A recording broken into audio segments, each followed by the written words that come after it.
What's good, everyone? Scout Team Sports, and we are back. Finally figured out the simplest, like I did last week, simplest fix for this landscaping or orientation mode. It was on YouTube. I found it, the setting, got that checked, switched it up, and I got to do it every time. So remind me next time. I appreciate everybody for continuing to rock with this podcast. This is Scout Team Sports. I'm your host, Divisional, and we are moving right along with the divisional round of the NFL playoffs. My predictions were horrible last week, but that is the beauty of the NFL and the beauty of football. You never know what's going to happen. But we'll get into, since college football is out of rest, we'll get into the NFL and as well as the NBA. So once again, shout out to all of my subscribers. If you are a sports enthusiast and NBA and NFL fan, please consider subscribing, sharing this content. I'm not at my normal post. I am on the road in the hotel room while I am assigned or away on a work assignment. So we're still going to give you your content that you have subscribed for. And even those who are not subscribed, if you're viewing, I appreciate you as well. Please continue to like, share, and subscribe, and share this content with other sports enthusiasts. I again appreciate my loyal supporters that have been there from the start. So we're getting into the NFL playoffs, and then we will talk some NBA. First and foremost in the NFL, finally, I can be somewhat proud. Got my notes here, so I'll be clicking with the pen a lot. Finally, I can be somewhat proud of my team's owner. Mark Davis did the right thing, hired Antonio Pierce as the Raiders' full-time new head coach. And so now he's got a full offseason. I know the priority will be to get a quarterback. I know at least someone to compete with Aiden O'Connell. I know a lot of people are still saying, oh, give Aiden a shot. I get it. But at least somebody to compete with Aiden O'Connell. I wouldn't give up too much in the draft. But there are also a couple of, one guy in particular I'm thinking about that this team may not want him anymore, and I'm wondering if he would do good on another team. I'm kind of iffy about it, and that person is Justin Fields. It seems like that things are not working out, but he doesn't really have much around him. I get it. You know, you want a quarterback that can come in and make other players better. But at the same time, when you don't give him enough help, DJ Moore is a help, but when you don't give him enough help, I think that it's kind of rough. Raiders also have a number of things to go over, whether or not they keep, in my opinion, the top three wide receivers. Of course, for the Raiders is, number one is Devontae Adams, two is Jacoby Myers, and I believe number three is Trey Tucker. I believe the speedy little guy, he's like their version of Zay Flowers and what Baltimore has. Trey Tucker is the number three wide receiver, the deep threat, the small, speedy guy who you lose track of, and then all of a sudden he hurts you big, with a deep bomb. Deep bomb catch for like 60, 70 yards or something like that, or 50 yards for a touchdown. Those are the top three, and then I guess you could speculate with the fourth. That would be Hunter Renfrow, excuse me. But I think they need to trade Hunter Renfrow or cut him. He's cost the Raiders way too many games. He's cost the Raiders way too many games. And he's cost the Raiders way too many possessions when it comes to the fact that he doesn't protect I've been saying it for so long. He does not protect the football when he is running after the catch. Once he gets the catch, he keeps the ball out here when he's running, and so easy for a defender to knock that ball out of his possession, and he fumbles because he doesn't protect the football. I'm tired of that.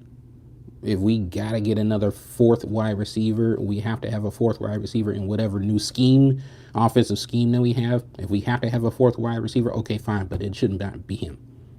Let him go somewhere else. I'd much rather see him on another team and force a fumble out of him when we're playing against him, because I guarantee you that'll happen. So, yeah, the main priority, and then, of course, there's Josh Jacobs. A new offensive coordinator, and of course, to me, a quarterback to come in and at least compete with Aiden O'Connell, I could say you could try to trade up in the draft, but don't give away too much. If you're giving away too much, then that's too much. I don't Fields necessarily worth a first round pick, but I would give up a second round pick for Justin Fields as long as he's healthy. And the Bears, they want to get one of the new guys again in the draft. I'd say Justin Fields is a viable option. I would say that's better than Aiden O'Connell. Justin Fields is not going to be running the ball nearly as much because he'll have options to throw to, and he'll have more than one option to throw to in Las Vegas. So I think it's a viable option. I'm still kind of iffy on whether Justin Fields would be the guy, but I think he'd be better than Aiden O'Connell. And if we have to give up too much to trade up in the draft for one of the young rookies, I think that might be an option to look at. So Justin Fields to the Raiders, I think, is an option we have to look at. And then, of course, depending on the offensive coordinator that Antonio Pierce will bring in. I know he's got the defense locked down. So things are looking up, in my opinion, for the Raiders. And now we get into the NFL playoffs. Oh, starting with the AFC. Let's go ahead and get the big one out of the way here. Chiefs and Bills. And the reason why it's the big one is because of the history of these two teams. The Chiefs knocking out the Bills in the previous two and playoffs past, wasn't last year. But it's something to be said. The Bills are starting, for me, to turn into like the Packers. Like, if you realize with the Packers in their history, and even with Aaron Rodgers, when he was on the road, when they barely made it into the playoffs, Aaron Rodgers and the Packers ran the table from the 6th seed, that was the last seed back then, ran the table from the 6th seed and went all the way to Super Bowl and beat the Steelers in the Super Bowl. Every time since then, when they've had the number 1 seed, the number 2 seed, they've hosted a playoff game, they've hosted a bye. Not every time, but most of the time, and especially in the snow. I don't know what it is about a snow home game for the Packers. They lose. They lose a home snow, their own elements playoff game at home in Lambeau. And that's why the Packers are doing so good this year. Because they're not at home. The Packers are a road playoff team. That's why they whooped the Dallas Cowboys, because they weren't at home.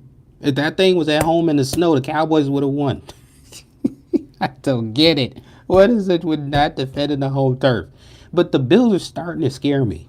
The Bills are starting to scare me like that, because I don't see how you don't beat, especially with DeMar Hamlin and all that emotion, and you're playing for him and all that good stuff last year, and you let the Bengals come into the snow and beat you at home? Really? So now we're doing the same thing again. But now this is not the same Chiefs, even from a year ago. I get it. I want to pick the Bills. I want to. But the Bills have fallen into that category for me, to where until I'm keeping my pen here, point at you, Bills. Until you prove to me that you can do it, that you can get over this hump, I'm not picking you. Prove to me that you can do it. Until then, the smarter decision is to pick the Chiefs. I get that they beat them in the regular season. I'm glad. And I really didn't want them to face each other in the playoffs again, because I don't know. I wasn't sure. I'm not sure. I don't know if the Bills can beat the Chiefs 2 times in 1 year. That's asking a lot.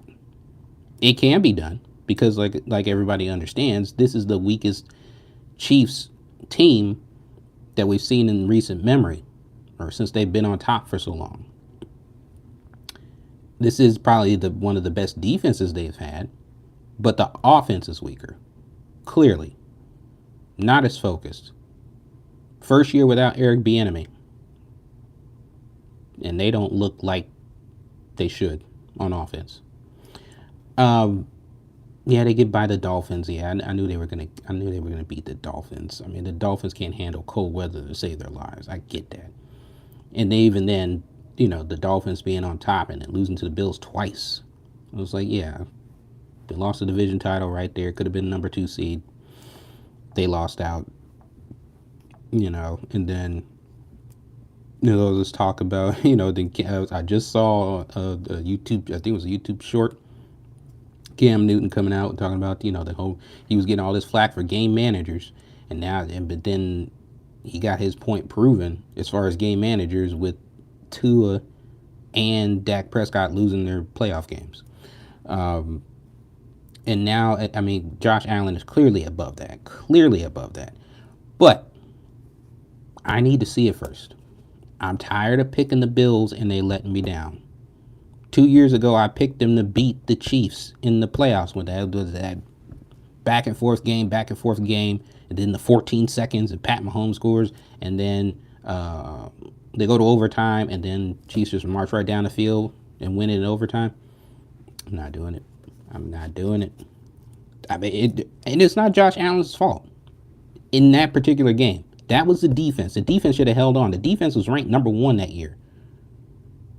They should have held on. They should have made a stop. I'm not putting it on Josh Allen. The defense dropped the ball that time. Divisional round, though, in the playoffs, I want the Bills to win. I want to see something different. I want to see something new. I would love to see I really want to see Texans versus Ravens in the conference championship, but since they meet in the divisional round, that's ruined. So they've got to face each other this round. We'll get to that game in just a minute. But since we have to have this game, and since the format is the way it is, the seeding is the way it is, I got to pick a winner here to go to the AFC Championship game. I'm going to pick the Chiefs. Prove to me, Bills, that you can do it. It's great that you got the win in regular season that helped to propel you to be able to host this playoff game against the Chiefs as opposed to going to KC. But cold weather really, number one, should not bother the Chiefs because they just got done with frigid temperatures. So, I mean, I understand that there's a weather difference, but really as far as cold, there's a difference, but then there's not a difference when it comes to playing in ice versus playing in the snow. Both are freezing cold. You let me know in the comment section, what would you rather play in? Would you rather play in ice temperatures and ice settings in an iced field like the Chiefs had, or would you rather want to play on snow like the Bills? I'd probably rather want to play on snow. That's just me, just because I'm thinking about fun. I ain't thinking about winning a football game right now. It was like, oh, play on the snow. Yes. But what would you rather play on when the game's on the line? I still would probably rather play on snow. I think you can have better traction with cleats and everything, running through the snow, as opposed to running on ice. I just don't see, you talk about slippery, and I get the snow would be slippery too, but I don't know. It just seems a little different to me. But anyway, I got to pick the Chiefs. Prove to me, Bills. Prove to me, please, that you can get past this divisional round, number one, and that you can beat the Chiefs when it matters. Prove to me. And a home playoff game in the snow, which it lost last year to the Bengals. Prove to me you can get past this hump. Okay? You do that, I'll have more faith in you moving forward, even if you lose in the next round. All right. Moving on, we got the AFC as well. We got Texans at Ravens. So really surprised not surprised that the Texans beat the Browns, but I'm surprised in the fashion that they beat the Browns, blowing them out. 2 pick sixes by Joe Flacco, and I was like, oh wow, yeah, he's not that whole comeback and all that stuff that they were pumping up before the game. Yeah, that's I don't think they're gonna be retaining him afterward. Maybe as a veteran, maybe they could. He helped. He kind of still helped them get to where they got to. The last third of the season. But oh wow, yeah. So the age was starting to show, and then C.J. Stroud was just, man. I had picked them to win the division. About halfway through the season, I was like, it's gonna be the Texans. It's weird how it played out, but because I didn't think that the Jaguars would lose that last game of the season, but. Yeah, I'm a big fan of C.J. Stroud, but I think that when it comes to the defense, and all the talk is about Lamar Jackson, can he perform, and that is very critical. But to me, C.J. is going to have a time with this defense. He is going to have a long game with this defense. I think he's going to have some bumps and bruises, in terms of learning, some growing pains, and it's nothing to be ashamed of. But I think that, when it comes to the elite teams, and I thought the Browns were elite, but I mean, if you think about it, the way that he scored on that Browns defense was a telltale sign of, okay, they're not balanced enough, because when it came to the offense, they couldn't really do anything. The Browns offense couldn't really do anything. And the Texans defense, I'll give them their credit, but to me, they're not one of the top defenses in the league, not even top 5, barely even, I wouldn't even say top 10. So that really is an indictment on the Browns offense, in my opinion. But now you get a Ravens offense with Lamar Jackson, got Odell Beckham, you got Zay Flowers. To me, Zay Flowers as a rookie is their number one. Zay Flowers is the number one wide receiver on the Ravens. It's not Odell Beckham, even though it's good to have Odell Beckham there and good to have him healthy. Mark Andrews coming back. Any other threat that they have in the passing game. Zay Flowers, the little speedy guy, I knew when he got drafted, I was like, dude, I want him on the Raiders. I want him on the Raiders. But it wasn't meant to be, of course. He's their number one. As long as he's good, he can run out of the backfield. He can run jet sweeps. He can go deep. He can go anywhere. Odell Beckham is a good number 2. Mark Andrews, and at first they were saying he's coming back, then they were saying he's questionable, so I can't really trust injury reports. We'll assume on the up and up that he will be there, but I don't know how much I trust the guy as far as, his availability after being out for so long. I think they might have him on a pitch count. So how effective can he be with less playing time than he normally would have, or less targets that he normally would have? I don't know. But I still think overall, you think about offense and defense, I just think that the offense and the defense are both better overall than the Ravens, than the Texans. And then I think the key factor that you throw in is the running game. If Gus Edwards is on point, if the rest of the running backs are on point, I think the Ravens have the edge, even without Lamar running the football himself. I think the Ravens are on point. I think the Ravens is their year to at least reach the Super Bowl. Come Super Bowl time, depending on who they're facing, I don't know yet. But I think this is their year to at least reach the Super Bowl.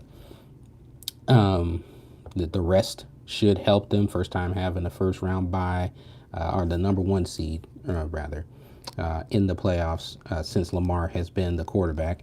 And I think this is their time. I think this is their time to at least reach the Super Bowl. So, like I said, I know C.J. Stroud is the future. I'm glad for another black quarterback, especially a black head coach and black quarterback combo. First to ever do it as both rookies, rookie head coach and rookie quarterback, and they're both black, and they won their division in the first year. So hats off to them. Really proud of the Texans. Really proud of those two in particular. Still got my little beefs with the Texan organization from their past history, but I'm very, very happy with those two, especially with Coach Ryan's former D coordinator of the Niners, as well as C.J. Stroud. So hats off to them, but I think the Ravens, it's their time. I do want Lamar to get his personally, but objectively, I'm still thinking the Ravens overall are a better team. I think it's going to be a fight. But I think the Texans D comes up short in this one. And it's just it's too much for CJ to overcome on his own with just, the offense. And I would say average at best running game. And I think the Ravens will be able to run, they'll be able to pass, and they'll play defense better. So picking the Ravens over the Texans. And next we get to the NFC, your first game. Packers at Niners. Of course, Packers upsetting the Cowboys. Seeing as how Jordan Love had played so well in the second half of the season, that is very impressive for them to come in as a 7th seed and beat the 2 seed. But like I said earlier, the Packers at home, it probably is snowing in Lambeau right now. That's not where they need to be because they don't seem to be able to win. But they're on the road and they're a low seed. That's some way, somehow, that's when the Packers do well. I don't get it. I don't get it. Maybe it's because the Packers, as much as they may be a cold weather team, maybe they play better indoors. Maybe they play better in warmer weather or wherever else they're going.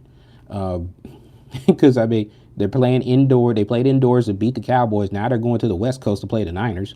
At worst, it'll be raining, possibly. That's the only thing that they could deal with. And, I mean, that should be nothing for the Packers as far as the weather is concerned compared to what they normally deal with. So maybe it's that. But yeah, I'm not picking the Packers here. I think the Niners get the edge, and I do mean edge. I think the Packers are hot in the sense that Jordan Love's on point, the defense is on point, Aaron Jones is on point. But I think that all the weapons of the Niners should probably get it done. And normally, even when the Niners had their 3-game skid and they lost 3 games straight, once they got that bye week and they came back after that bye week, they got some rest. It was almost like they had never lost a game. He started back on the streak, started annihilating teams again. And I think, unfortunately, that's what the Packers are running into. As good as the Packers are, you've got a rested 49ers team. A rested 49ers team is going to be a tough ask to beat.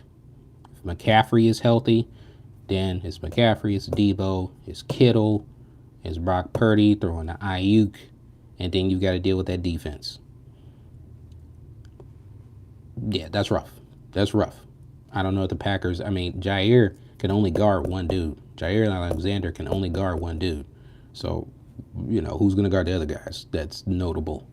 So, yeah, I just think it'll be a fight. It'll be a fight. This won't be a blowout at all. But I think that the Niners will top the Packers there. So, picking the Niners over the Packers. And then, in the last game, I don't get it. Maybe it's just because the Lions are new. Maybe it's because they're new. And they're not getting enough credit for beating the Rams because they barely beat the Rams. But I don't think people understand how dangerous of a team the Rams were. The Rams are a dangerous team. Had they gotten by the Lions, and say if it was Rams versus Bucks, I'd be picking the Rams.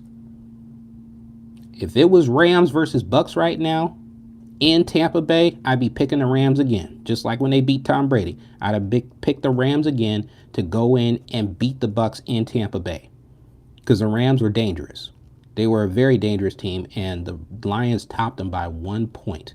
I don't think people are giving the Lions enough credit, maybe because they're not accustomed to the playoff space.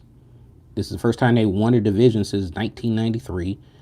Or 1991, rather.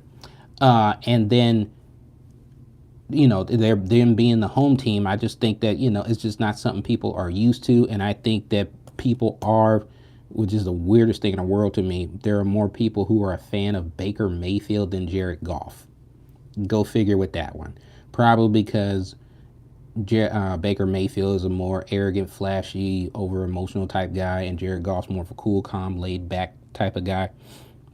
Those guys are not nearly as popular as the Baker Mayfields of the world, even if they're a better quarterback. The Baker Mayfields, the emotional, wear their hearts on their sleeves, talk a lot of trash, say anything they want to say, even if they burn bridges behind them. It's just like in real life. Those type of guys who are, classified, I'll just use the PG term, we got to do that for YouTube, classified as jerks.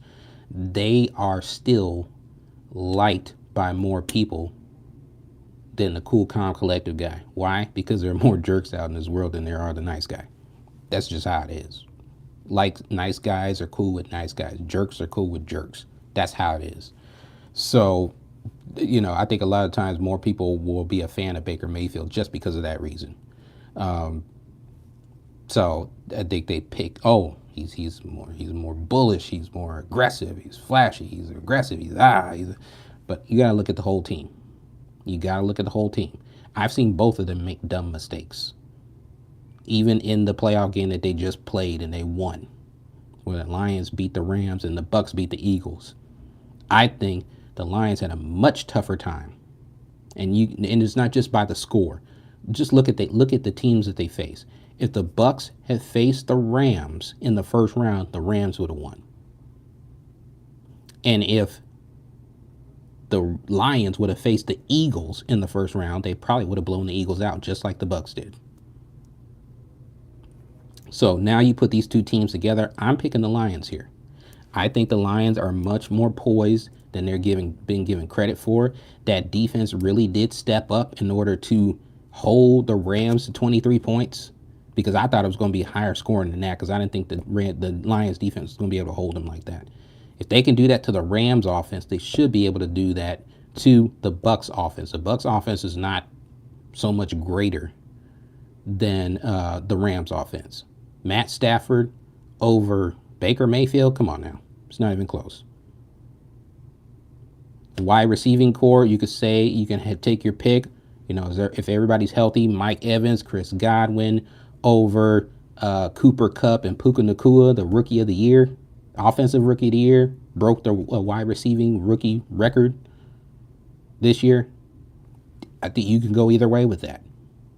But either wide receiving core plus Matthew Stafford's not even close over Baker Mayfield.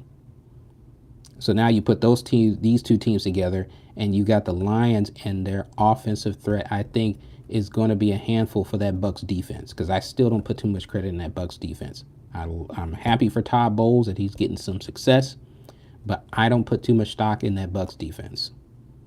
I don't put too much stock in that Bucks defense. I think Lions would get the upper hand more often than not. And then it comes down to, can Baker overcome that Lions D? I think he'll have some success, but in a tight game, I don't think they get over the hump. I don't think they get over the hump. I think the Lions overall are a better team. And I think I picked the Lions to win this one. And I think, again, because the Lions are new to the whole playoff space, they don't get there that often.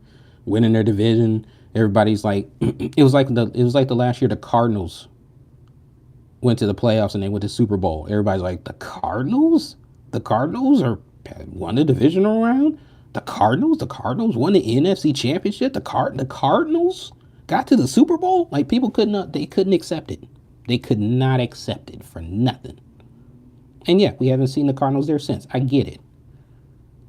But to me, this is different, because if you see how weak the NFC North is, the Lions should be around for a while. They shouldn't be going anywhere, as far as at least competing for the divisional title every year, and at least making the playoffs every year consistently for like the next 3 to 4 years.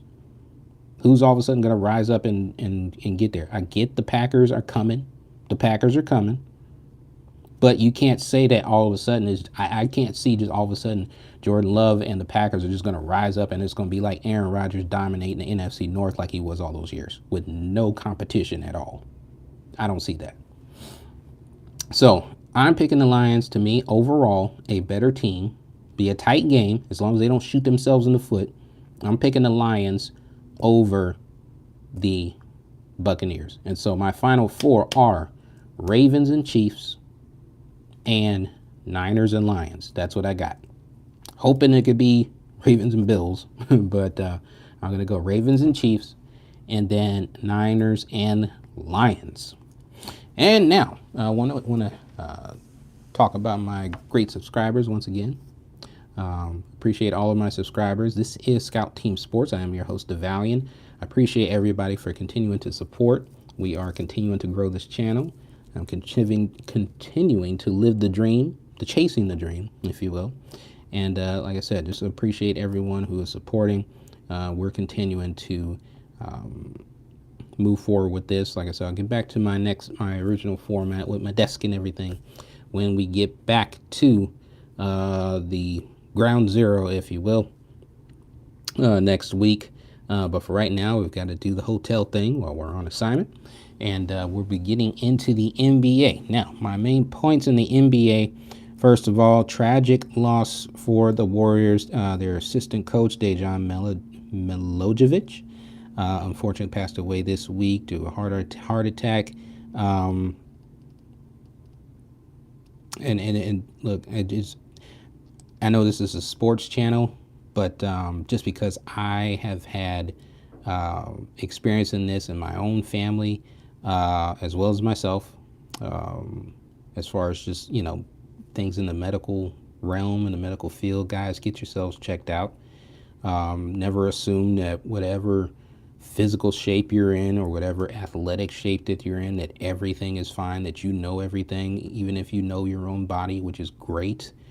Just get those regular checkups, man. Get those regular checkups. Get those everything that you need to do. Study your family history. Research your family history. Find out if something is hereditary. Find out if something is a chronic thing. You know, even if you don't feel the symptoms, even if you don't deal with them, or maybe maybe a loved one does, and you can, be prepared to help prevent that and help them do better against that. I mean, my thing was with my family during the pandemic, I was on them as far as eating healthy, doing better, exercising, doing the things that you're supposed to do, getting the doctor checkups and doing those things, just to have the knowledge and be aware of things. Doesn't necessarily mean that you can't get a second opinion about what a doctor says or things like that, but just having that mindset to do it. Having that mindset to do it, whether you're a man or a woman, not assuming that everything's okay, or you just want to ignore things because you don't want to deal with them. And I can't say what the situation was for Coach Milijovic, but it's just sad to see, man. I mean, 46, like, no. I know we don't know our time. Nobody knows how long their time is on Earth, but I would hope and I pray that everyone does everything that they can to do health-wise, to live as long as they can. And yeah, like I said, I don't know this coach's situation, but it is a drag for the Warriors, and just want to try to learn, try to educate, and hopefully encourage somebody to, who was probably trying to avoid the doctor, who was probably not wanting to hear the news that they don't want to hear, or thinks that they don't have time, or whatever it is, assuming that they're okay. I've gone into the doctor before. I've gone in before, and I have thought that, I was just getting a routine checkup, and then all of a sudden it didn't. It was something else that was not what I thought it was. It was something else that was a little rough that I had to deal with. But we're getting back into it. But like I said, Warriors losing that coach Milijovic, to a heart attack this past week. And so hearts, thoughts, and prayers go out to them and everyone that was affected. He was with them in the last title that they won when they beat the Celtics. So yeah, it is tough for them right now. Next, we're going to get to Devin Booker dropping 52 points in his last game. The Suns have won 4 straight. My thing is, man, what could the Suns do if they were fully healthy? Drop me a comment in the comment section. If you had a fully healthy Kevin Durant, a fully healthy Devin Booker, and a fully healthy Bradley Beal with the rest of their team going into the playoffs, and if they stayed healthy for however long they would be in the playoffs, what could the Suns actually do? Drop me a comment down in the comment section. They should, in my opinion, at least compete for a spot in the NBA Finals, meaning the Western Conference. So, I mean, to me, if they were fully healthy, you've got it between whoever would meet in the conference semifinal, and then it's going to be between 3 teams, either it's Suns versus T-Wolves, T-Wolves versus Nuggets, or Nuggets versus Suns. If they are fully healthy, how does that big 3 not make a deep run every year into the playoffs, and every now and then, maybe every 2 years or something like that, get to the NBA Finals? All 3 fully healthy. I don't see, even as older, on their, collectively on the older side as a group. Devin Booker's the youngest, but Bradley Beal the shooter, Devin Booker, and what he can do offensively, Kevin Durant, what he can do offensively and a little bit defensively, and then you have the rest of the guys for the most part playing defense and contributing as key role players. I just want to see what they can do. I'm not a Suns fan, I just want to see what they can do at full power. I want to see what they can do fully healthy in the playoffs. Nobody getting hurt, and I get that those things happen. And they got to do their best to prevent that. But I am curious as to what the Suns could actually do with their big three fully healthy and in the playoffs. Drop me some comments down in the comment section what you think about the Suns objectively, whether you're a fan or not. Next, I've got who is your top game winner / buzzer beater right now. Jamal Murray's done 2 in a row recently. And then Dame. Right now, I mean, man, if you think about it, I mean, you could put other guys in there who could do it. Like, I would trust LeBron to get a buzzer beater. He's done it before. I would trust Kevin Durant to get a buzzer beater. He's done it before. But right now, man, Damian Lillard is, like, to me, he's a top guy. He's a top guy, especially that last one he did. And he did that when he was in Portland, putting the team on his back when he really didn't have much help. And when they beat the Thunder in the playoffs at one time, he did a game, in the playoffs and sent them home in the playoffs. I'm like, Dame is the top buzzer beater right now. I want to see Anthony Edwards eventually come up into that space consistently, and maybe challenge for that in that category that I'm talking about. But drop me some comments as well in regards to that. Who is your top buzzer beater right now? Game on the line. Who do you want taking that last shot? And you're down by 1 or 2. And if you're down by 1 and you need a mid range, or if you're down by 2 and you need a 3-pointer to win the game, who do you want taking that last shot? Right now, it's Dame Lillard to me. Dame Lillard is the best right now. Game winner buzzer beater. He is the best one in the clutch moment, game on the line. Who do you want taking the shot over that one defender to win the game? Right now, Dame Lillard is the best one. He's the best one. He is the most with the ice. He's got the most ice in his veins right now. So I would pick Damian Lillard. Like I said, there's still LeBron. There's still KD, Anthony Edwards, Jamal Murray. But Dame Lillard is the best buzzer beater right now. I think it's also an advantage, the fact that he's a guard. And for the most part, he wouldn't have to, in those cases, deal with somebody who's significantly taller than him to where they would kind of shut out his, limit his ability to get a shot over the top of that defender. Got to put in Steph Curry. My bad. Buzzer beater as well. I would trust him anytime to do a buzzer beater. I would trust Steph Curry as well. I'm sorry about that. I don't know why that eluded me. But right now, the best buzzer beater right now to me is Dame Lillard. But drop me some comments in the comment section. Who is your top buzzer beater right now? Not in the past, not who could be in 5 years. Right now, who is your best buzzer beater game winner shooter right now? And lastly, the All-Star game format. You're gearing up for the All-Star game coming up right around the corner. Of course, it's going to be who's leading in the votes is LeBron. Amazing what he's doing in having played for so long. Of course, he's continuing to run up his all-time scoring leader record with every shot that he makes. And then you've got Giannis on the East Coast, on the Eastern Conference, who's going to be on that in that realm. But I'm more concerned about the format. I get that, they don't want guys getting injured in this game, and so maybe they don't play as hard, and they're not going to play as hard with nothing on the line. Like I remember how it used to be. Well, it used to be in baseball in the World Series.